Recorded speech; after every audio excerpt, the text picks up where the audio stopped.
Hello, everyone. I'm Ivo Daalder, president of the Chicago Council on Global Affairs, and this is World Review, our weekly look at news from around the world. And joining us this week from Washington, D.C., Elise Labott, a columnist for foreign policy and formerly with CNN. Elise, great to have you back. Also with us from New York, Ryan Heath, who writes the global translation letter each 3 times a week, I believe it is, and is with Politico. Brian, wonderful to have you.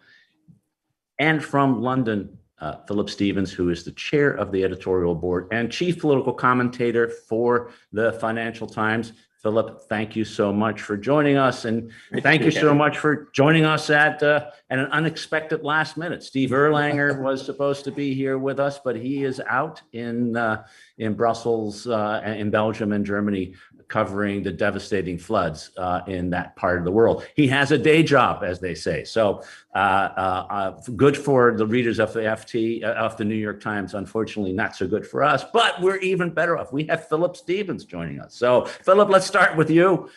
Immediately, let's jump into one of the big stories. Angela Merkel, the first European leader to visit the White House since Biden has been occupying the Oval Office. It was, sort of a remarkable visit. No substance, but plenty of pleasantries. What do we make of the fact that, one, she was the first one, but two, sort of the fact that many of the issues that we would expect to be addressed weren't resolved? Well, she was the first one, but this was her last visit, as it were. Angela Merkel's been coming to Washington's chancellor for 16 years and met, all of Mr. Biden's three, I think, predecessors. But she's standing down. German elections in September. So this was very much a valedictory visit. A thank you from her, but also I think thank you from the US administration. I mean, Germany and the US don't always agree, but then allies don't always agree. And I think the view in Washington has been that whatever differences there have been in turbulent times, Mrs. Merkel has, been a pretty solid figure on the European scene. Can't be said of, every leader in Europe. Look at my own country with Boris Johnson. So, she's been a figure of reassurance. But I think the administration, as indeed many in Europe, are now beginning to look past Mrs. Merkel and say, what sort of Germany are we going to get after Mrs. Merkel? And importantly, are we going to get, if you like, a more ambitious Germany, a Germany that recognizes its role in the world and indeed its responsibilities in the world? So it's thanks, Mrs. Merkel, but actually, we really hope the next chancellor is going to be someone who's going to engage more internationally and accept the responsibilities of Europe's most powerful state. Ryan, I think Philip really captures sort of this balance, right, between the fact that she is and has been a pretty cautious leader on the one hand, and there's the sense that one ought to expect more from Germany. But then on the other hand, also that for 16 years, she really was the liberal conscience and the liberal democratic conscience of the continent. And, when it was lacking in Washington, really of the free world. I think there were many times that people said the leader of the free world no longer lives in Washington, but now lives in Berlin. Talk a little bit about that latter part, the fact that this chancellor is so dominant in terms of the liberal values that she brought and what that means for Europe going forward and for Germany going forward. I mean, everything is relative in politics as in life. And I don't think that Angela Merkel started out as a liberal icon. Remembering she joined the cabinet in 1991. Joe Biden was not even chair of the Senate Foreign Relations Committee. Jake Sullivan was still in high school at that point in time. So she's been around a long time. And she may have developed a few more liberal instincts over that time, but she looks more liberal now because of the illiberalism around her. She did really roll the dice in 2015 in allowing more than 1 million refugees, mostly from Syria, but not only from Syria, into Germany. So she has sort of been able to really dial up her responsibility or her radicalism. You can put a lot of labels on it when she feels like it. But ultimately, she has been a survivor more than anything else. And I think we saw both in her honorary doctorate speech yesterday and some of her remarks at the press conference, I think she is recognizing that just surviving, just keeping democracy from not falling apart isn't going to be enough for her successor. And so in some senses, it wasn't very bold to just leave all those problems to her successor and not tackle them head on in this visit.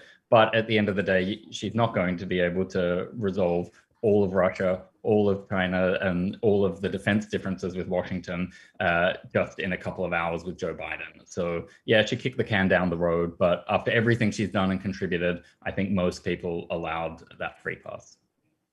Elise, when I left as ambassador to NATO in 2013, and it's normal to write sort of your final cable back to the State Department. And one of the things I argued is that the United States really needed to embrace Germany as its most important actor and its most important friend in the transatlantic alliance. And the word I got back was, well, that's great, but Germany ain't playing. And I think that was so that's 2013. And I think Philip continues to say, well, the last 8 years, she's been there, she's really important, but she hasn't really stepped up to the degree one would expect, by far the most powerful country in Europe, and with Germany, with the UK out of the EU, even more important in this way. It just hasn't worked out. Do you expect that the new leadership will do this? And also, do you have a sense of why she didn't step up in that way that one would have expected? And you're still muted. Better now. But your video is off, so we'd like to see you too. We can hear you. There we go. I don't know how any of that happened, but you think a year in after all of this, and a former TV correspondent, I'd be able to figure it out. Sorry about that. I think it's a couple of reasons. Look at Angela Merkel's whole kind of MO and her makeup. A product of the fall of the Soviet Union. She talks about how growing up in East Germany, how that affected her and her leadership, and she's seen a lot over the years. I think also she might have rested on Germany's economic power as that kind of prowess, and not offering the kind of political support to the continent that Europe really needed. And you've seen successive French presidents, whether it's Sarkozy and now Emmanuel Macron, are trying to take that mantle because they see, are ambitious leaders, and they see an opportunity for themselves, but they see that there is this kind of vacuum in leadership from Germany. I do think over the last few years, at first, you heard Angela Merkel say when we were dealing with President Trump, when she was dealing with President Trump, that she kind of recognized a lot of the darker forces that she saw growing up. And I think it took her a while to figure out how to navigate that. And she thought that picking a fight with Trump, being the kind of, she needed to be the kind of adult in the room and not pick fights, but keep the continent together and not, really go toe to toe with the United States, and wait till there was more reasonable leadership here in Washington. I think we have to see who the next German leader is. I do think, like I said, France is kind of nipping at Germany's heels to take on a bigger leadership role. Boris Johnson is, out of the EU, but still has a role to play. But I don't think he's necessarily playing that either. So as Ryan said, and as Philip said, she has been this kind of calm, steady presence, but all eyes now are on Germany, specifically when we're looking at Russia, how to combat Russia. It's, Biden is really talking tough, but doesn't seem really ready to, be very forceful with Russia yet. Germany has to balance all those economic interests with China. So I think you're still going to see some caution. But what I think the rest of the world is looking for is for Germany to really kind of get the US back up to snuff on its leadership while also asserting a greater role for Europe. Yeah. If there's a real criticism of Mrs. Merkel, it's that her soaring rhetoric about democracy hasn't really been matched by the sort of realpolitik of her approach to Moscow and to Beijing. You know, she's pressing ahead with Russia to build Nord Stream 2, this pipeline under the Baltic, which will basically, you know, leave Ukraine in a terribly difficult position. And with China, you know, it's, you know, a big export market, one of Germany's biggest export market now.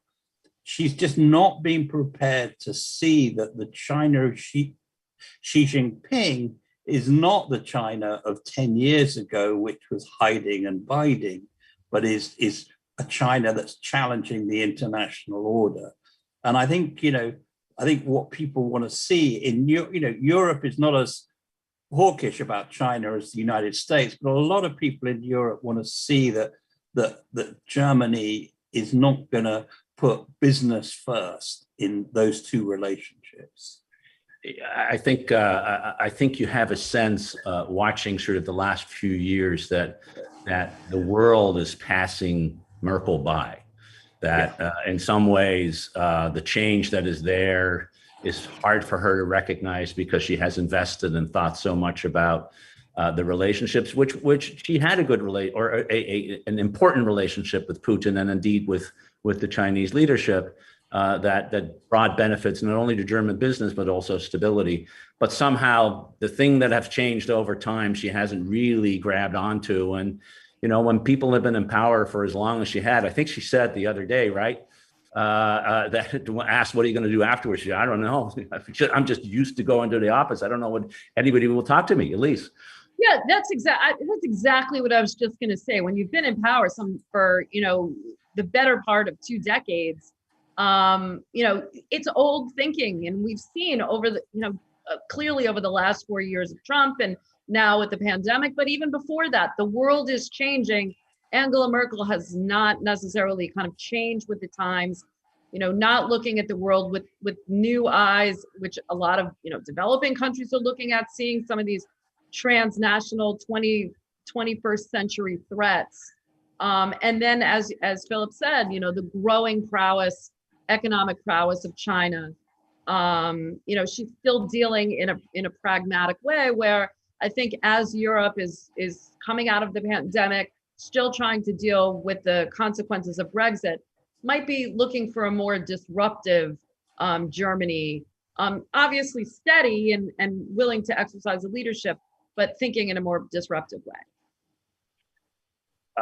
Ryan, let's switch gears from, you know, if in Germany, longevity of leadership is a problem, in Haiti, apparently, at least since the Duvalier regime was ousted, it was the shortness of the leadership. But of course, we had the assassination of the Haitian president just a few days ago, and a really strange story emerging that nobody seems to really yet get a handle on what is happening in this country, which on the one hand has been independent since for over 200 years, and on the other hand has suffered so much under so many different leaders and for natural and other reasons as well. You've been following this story closely. What do we know and what don't we know about what is happening in Haiti with regard to the political situation? There's a huge amount that we don't know. So I don't want to be the boring person that under-delivers in this comment. But I think it's been a learning curve for me, just piecing together all the pieces of this Western Hemisphere, you know, which is not just Latin America, but is largely Latin America, that is really in turmoil at the moment. So with Haiti, it's very clear, like there are not many people left in the parliament. There is organized crime involved. Some of it is based in the United States, and we're a long way from piecing together all of the pieces there. The thing that really struck me when I was looking into it is that we forget that it's only a decade ago that nearly 300,000 people died in the earthquake in Haiti. So the country has generally, for well before 2010, been a sinkhole for aid that isn't really effective and that hasn't led to good governance in the country. It's obviously completely devastating to have that loss of life amongst a population of around 10 million.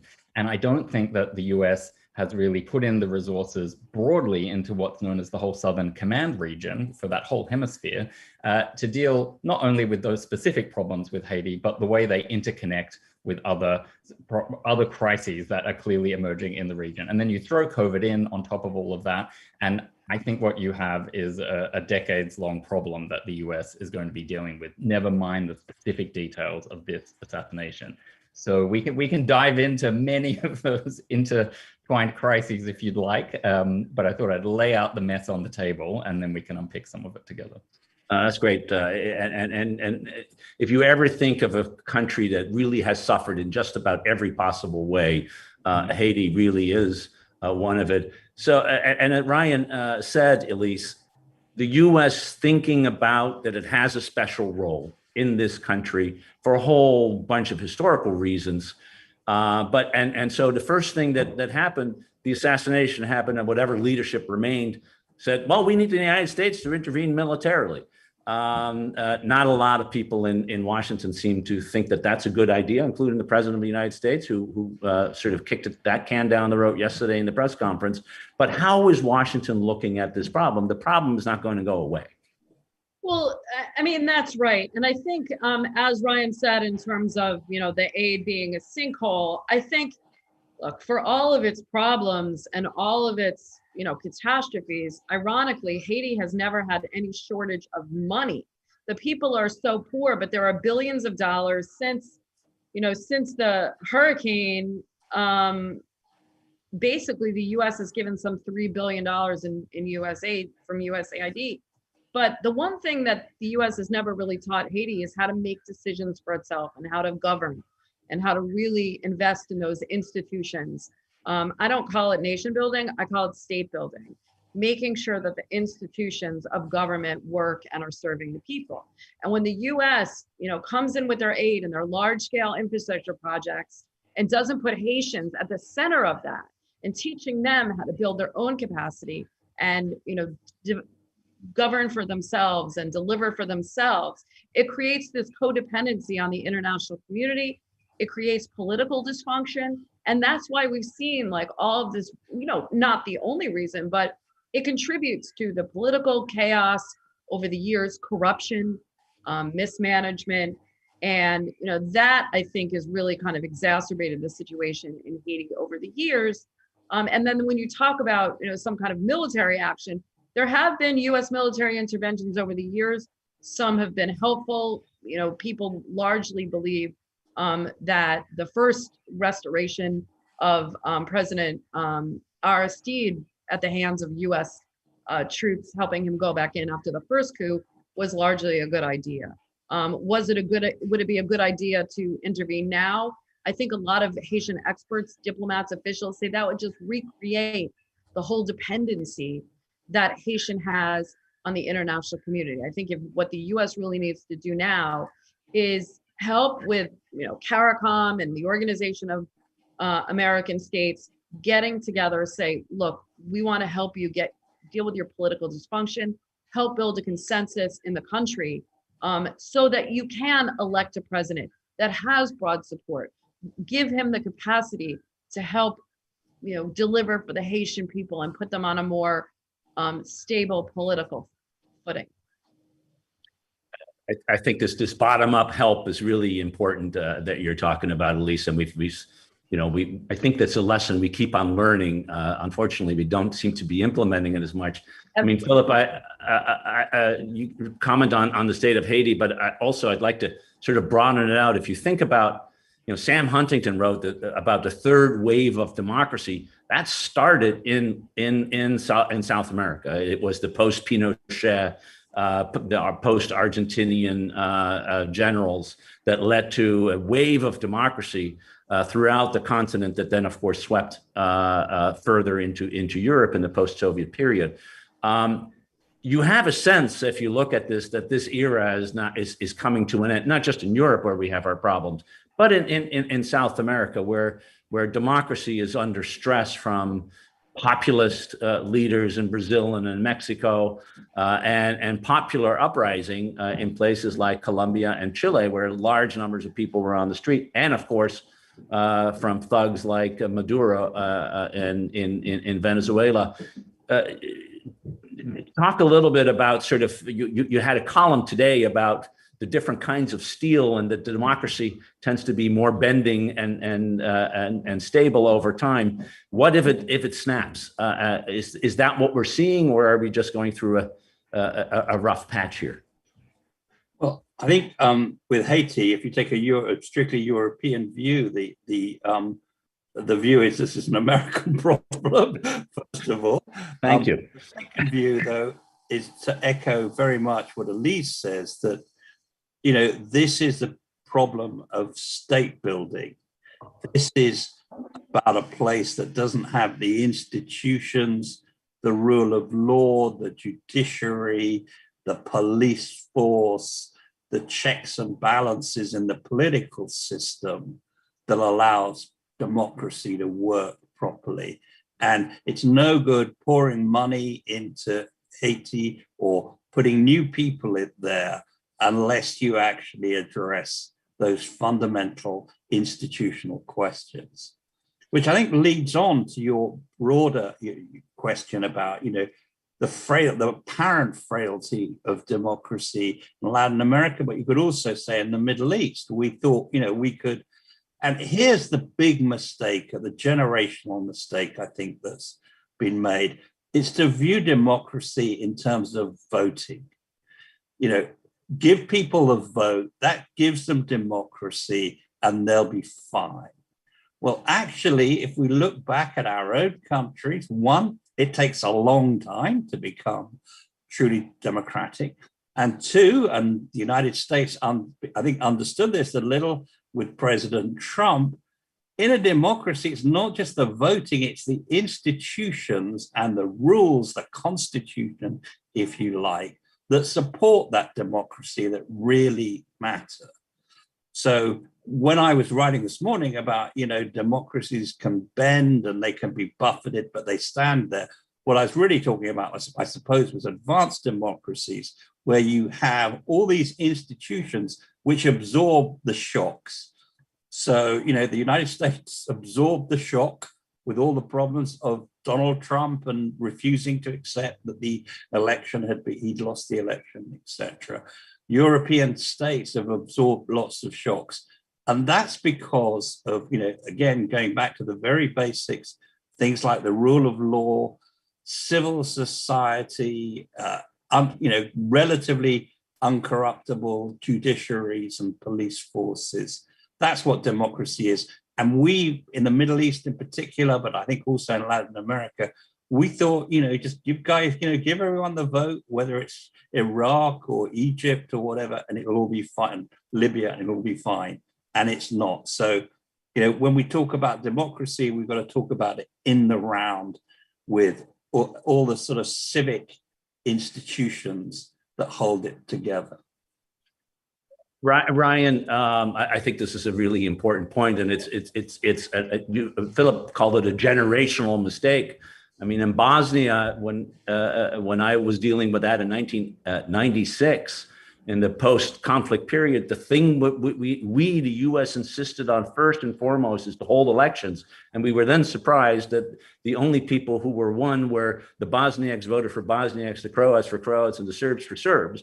And so you institutionalize the very conflict you try to resolve. The same in Afghanistan, the same everywhere else.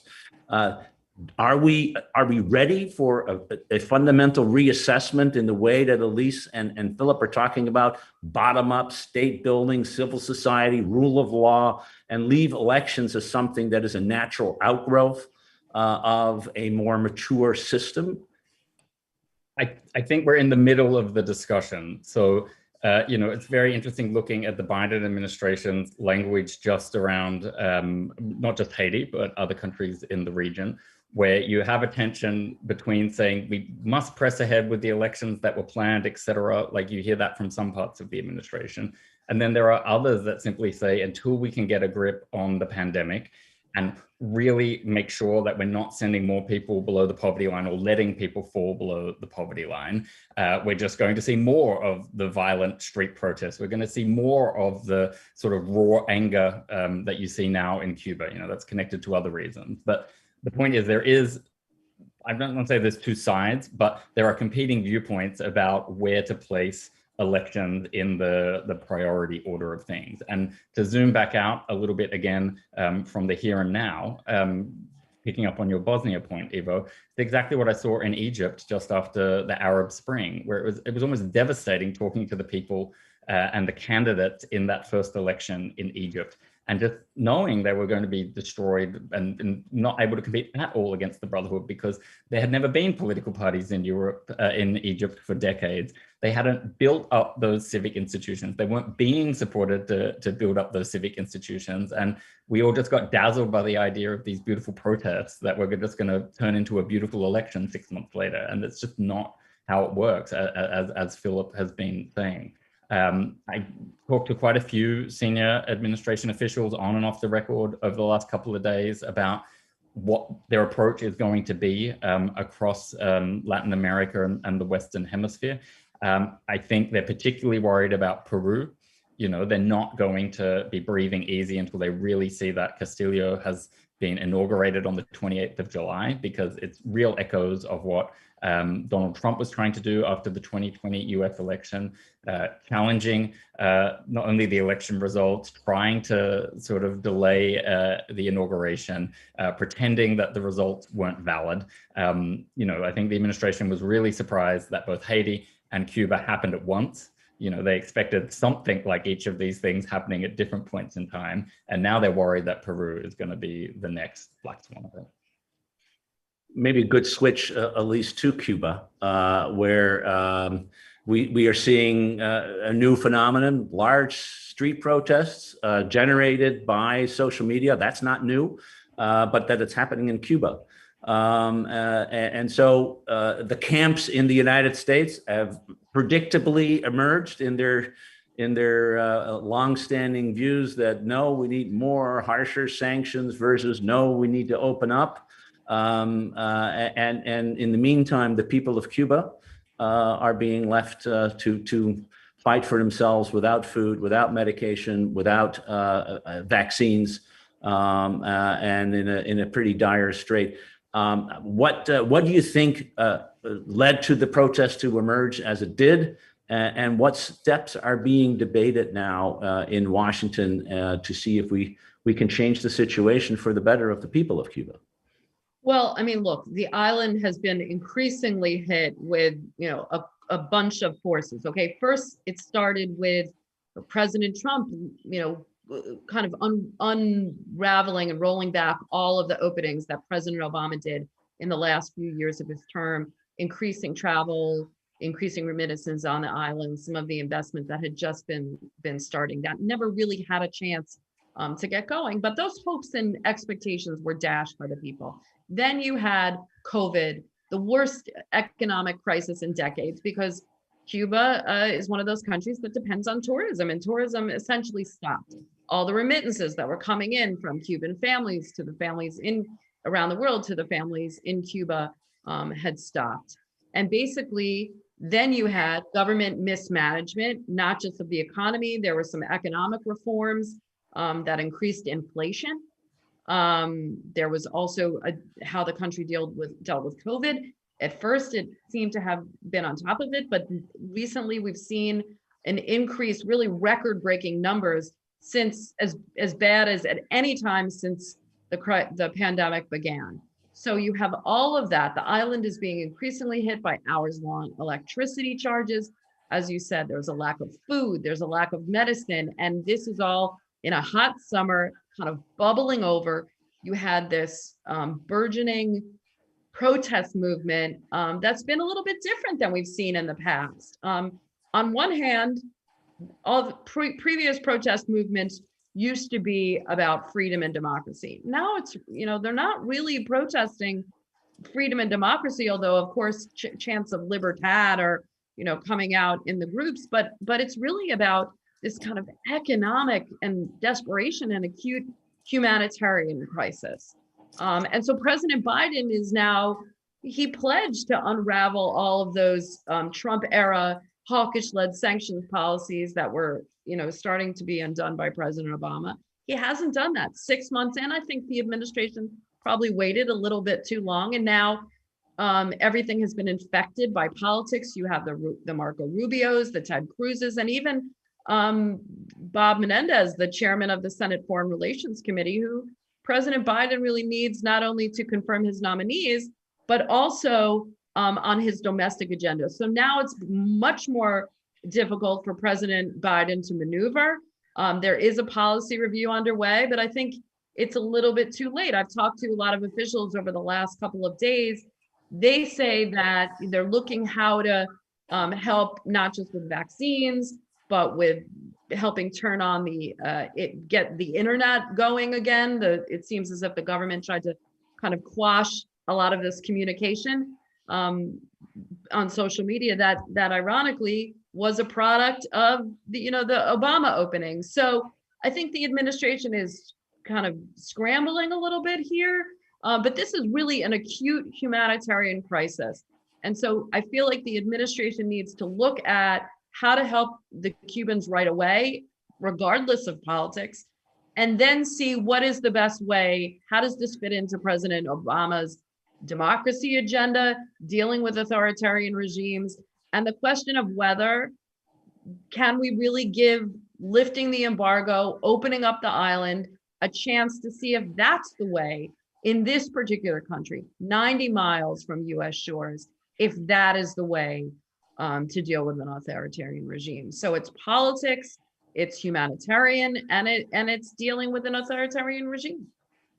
I think that's a really superb overview, Elise, and you point out the real problem here is the administration, Ryan, seems to be caught. On the one hand, the logic of the situation suggested that you go back to at least the pre-Trump Obama era openings, because that's what over time will generate change. But then the crackdown that you see makes it politically more difficult, as indeed Biden said yesterday in the press conference he wasn't going to do anything, and sort of they're caught. How do they get out of that? In some ways self-inflicted, as Elise said, because they could have, if they had acted before, they would have still had a political debate, but it would have been different under different circumstances. How do they get out of it? What do you hear when you talk to folks in Washington? Yeah, I don't know that there isn't a way out of it. Certainly not an easy way out of it. So the first action you might see is around these internet connections. So there's an interagency review going on at the moment.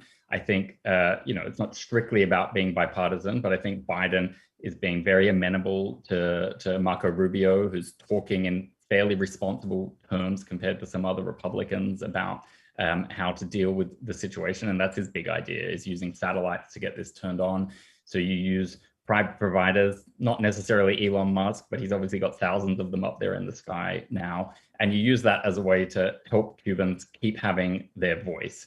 Obviously, military intervention is not an option.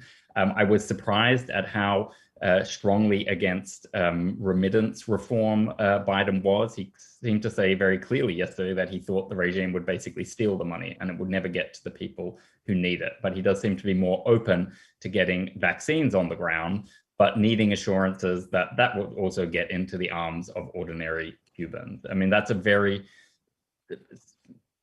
strange situation where you have teams of Cuban doctors and other medical professionals fanning out to other parts of the region to help people deal with coronavirus, and people in Cuba not getting any of the support they need, vaccine or otherwise. So I don't know how you unpick that as the US. And then there's the big thing that is going to be politically difficult for Biden is migration. Are we going to see twin migration crises of people trying to get out of Haiti, trying to get out of Cuba, perhaps with or without the support of the governments of both of those countries? And then how do you see Republicans respond? Do they turn those people trying to get to the US into good migrants versus the bad migrants that they want to keep out at the southern border? Can Biden pull off that distinction rather than be crunched or wedged rather, because he is pretty vulnerable at the moment to this solidifying Republican narrative that he creates and doesn't solve messes in foreign policy, and he has been weak on the southern border. So it's an every which way problem. And the administration, Julie Chung, who's the acting assistant secretary for the Western Hemisphere, she told me last night, we're not going to be pushed because of these protests into just sort of reacting really quickly. We're going to take our time with this Cuba policy review. I accept that they're trying to be deliberate, but the point that me and my colleague Nahal Tusi made back to her was, it looks like you're getting overwhelmed by events. Like you're sensibly trying to be very deliberate and coming up with a whole regional strategy, and yet we see crises in 9 or 10 different countries on several different levels. They're overwhelming you. So you need to come up with this strategy pretty quickly and tell us what it is. Otherwise, things like that Republican narrative are going to take hold. Philip, Cuba is not a high issue in Europe, but Europe, of course, and Canada have had a very different policy towards Cuba for a very long time than the United States. And it does strike me that potentially the EU and Canada together could launch a response that deals with the humanitarian issue of the day. Of course, it's European and Canadian tourism that sustained and brought in a lot of income to Cuba for many, many years under the embargo. Is there any sense that you are hearing in London or in Brussels of people talking about the need to address the situation and be a force to help? The U.S. will do what the U.S. does, but Europe does seem to me have an opportunity here. It's not all that far away from Europe, and certainly from some of the Caribbean territory countries who have close connections in Europe. I mean, I think it's fair to say that there's a great deal of frustration among European diplomats and politicians about US policy towards Cuba. I mean, the question that European diplomats ask all the time is, why has the United States spent the 30 years since the collapse of the Soviet Union making sure that Castro and successor regimes remain in power? As from a European perspective, all the United States has done for the last 30 years has made sure that Cuba can't open up and can't liberalize and can't move to some more democratic system. And, as you say, Europeans go on holiday there. Europe has ambassadors there. But I don't think, so I think there is that frustration. I think there's also a realization, though, that, that this isn't a place for Europeans to interfere. So if President Biden comes along and says, look, it would really help if you did this or that, I'm sure the answer would be yes, particularly if it was accompanied by some sort of agreement for President Biden to move back to the Obama opening was hailed in Europe, at last, someone's got it. Someone's, as long as you give the Cuban regime the enemy of the United States, they'll stay in power. And people think Obama's got it. If Biden goes down that path, I'm sure Europeans will do what they can to help. But I don't think they're going to try and, if you like, tread on American policy in Cuba. There's too much history there. And, this isn't something that to fall out with Washington about. Elise, final point for you. Yeah, I mean, look, the premise, it's a legitimate counter argument by Republicans to say, the regime is going to benefit. But the whole premise of Obama's policy was not, we don't want the regime to benefit. It was, they never believed that the Cuban government was going to democratize. They felt that if you stuck to an opening over the course of time, that opening would get bigger, that would create pressure internally, and that the government would have to be more responsible to that. And that maybe Cuba wouldn't be a multi-party democracy, but over time, it would be a better place for people to live. And so they did get some stuff done with the Cubans. There were 55 political prisoners released. All the internet that we're seeing that people are communicating on right now is the product of that opening. And so the question again is, Biden says he wants to lead on democracy and challenge authoritarianism. That's not going to be a cookie cutter approach. And it's pretty obvious that 60 or 70 years of the embargo have not worked. And proponents of the opening say, look, it didn't work. There's two policies: hawkish sanction-led policy, embargo didn't work. The opening really didn't have a chance because President Trump rolled it back. Let's see if that works. And I think that's the real choice that they have. And I think people are looking for President Biden to not be cautious and again, like show the kind of vision that they're looking for Germany to show. Just have a little mettle here and make good on his campaign pledges. I got one question to throw into that. Rationally, I can't argue with it. But where does that leave Democrats in Florida? You could really hear, you could sense the fear of the electoral implications of all of this as Biden faced reporters yesterday. He was just so strident in describing Cuba as a failed state and communism as never benefiting anybody. I really feel like he's stuck between a rock and a hard place in Florida, and just maybe stemming the blood. Never going to win, but trying to cut off the losses that he might face there. Just very quickly, I mean, look, he's trying to be Rubio light, okay? And if you want Rubio light, you're just going to vote for Rubio. I don't really feel like, what he's not a hardliner, and trying to be a less aggressive version of Marco Rubio isn't going to work for him. I mean, there needs to be, I think there needs to be a greater effort in South Florida to counter this narrative. But what Biden is doing is essentially validating the hardline approach. And these kind of barbastic rhetoric just legitimizes that. It is going to make it harder for Biden or any future administration to try a new approach.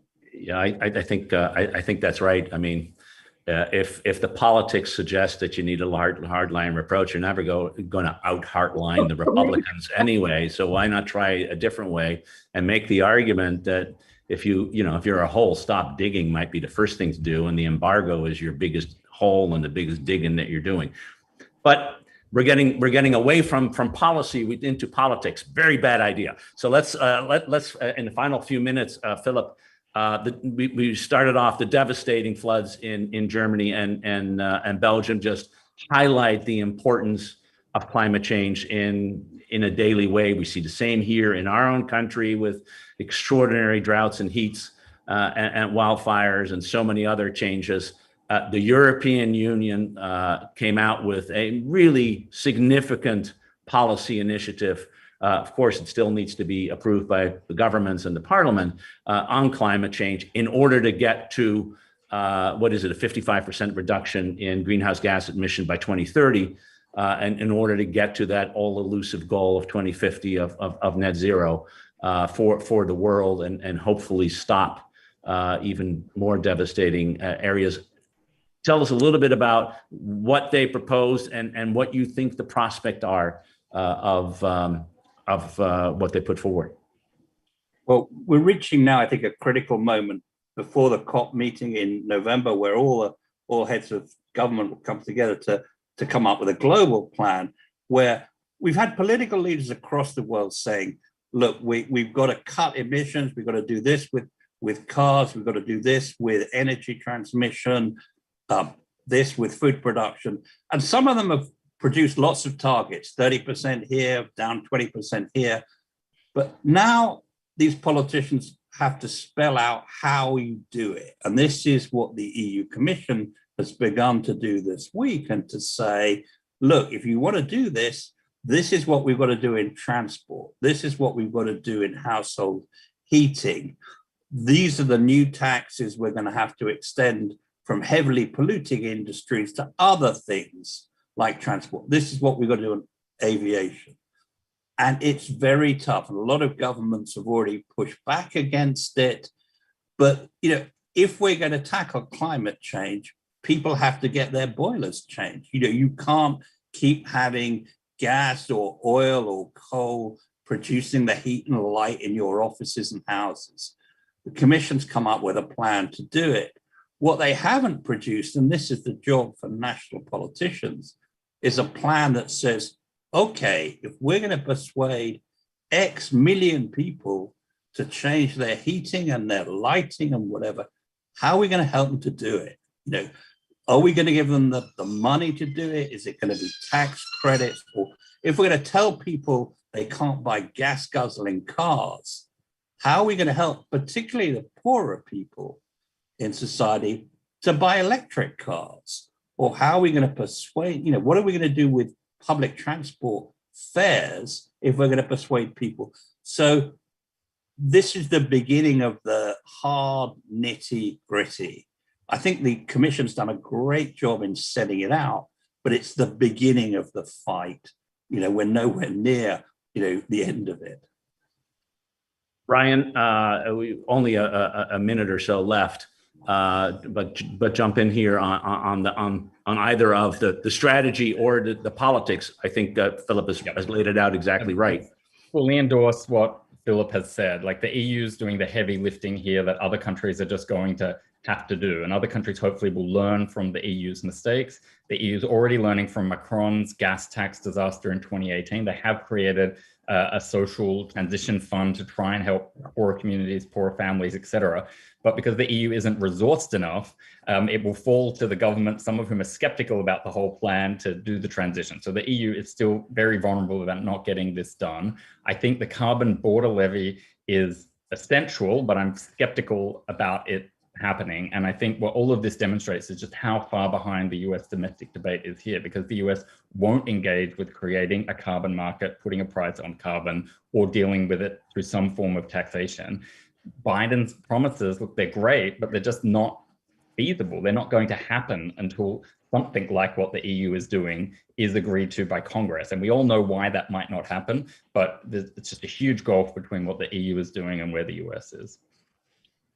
Elise, final 15 seconds. That gulf is big, and I don't see anybody really trying to address it. Even the 3.5 trillion in infrastructure spending over the next 10 years, which the Democrats are putting forward, has lots of good climate related issues, but it isn't the kind of strategy that the EU is laying out to say, here's how you get those targets. It's just a bunch of stuff, very useful stuff, but doesn't add up to the end point. How is this going to change? I mean, look, the European Union produces only 8% of current global carbon emissions. But as a huge market, it's becoming this important regulatory power. And again, it's setting the agenda. You know, Biden says that he wants to lead on these issues. And, you know, I think Ryan is completely right. Like, the frame, and on a lot of issues, what Biden does is the frame is terrific. What is the administration, what is the US going to do to make this a reality? And this is where Europe is, you know, their proposals may not be as bold, but they're actually implementing them. So I think, you know, there are a lot of great ideas, as Ryan and Philip said, that are floating around. And now it's really up to, you know, to Biden to make those a reality. And I think we're looking for, like, not necessarily the big idea now, but the specifics and how he's going to get it done. We ran a little over time, but I thought this was too important an issue for us to ignore. We'll come back to it many times in the future, in weeks ahead in World Review. I want to thank Philip Stevens, Ryan Heath, Elise Labott for joining us today, and all of you for watching. Thanks for joining us. Have a great weekend, and we'll see you next week again for another edition of World Review. Thanks. Great conversation. Thank you. Thank you.